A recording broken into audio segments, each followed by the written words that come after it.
how to change the date in Etihad Airways. Hey everyone, welcome back to our channel. In today's video I will guide you on how you can change the date in Etihad Airways, so make sure to watch the video till the very end. So if you would like to change the date on Etihad Airways, it's actually quite very simple to do so. All you have to do is just open your browser, go to etihad.com, tap on the three lines option from the top right hand side of the screen and go to the second option known as manage.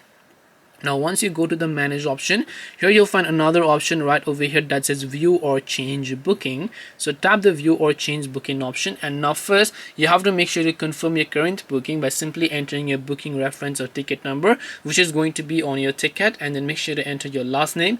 Tap on the find my booking option. After your booking is valid, you will be able to see a list of other dates that are available for transfer process.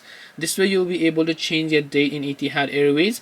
Hope this video was very helpful to you guys, and if it did help you, make sure to leave a like and subscribe to our channel. If you have got any more questions, feel free to also leave them down. Thank you for watching till the end, and see you soon in the next video.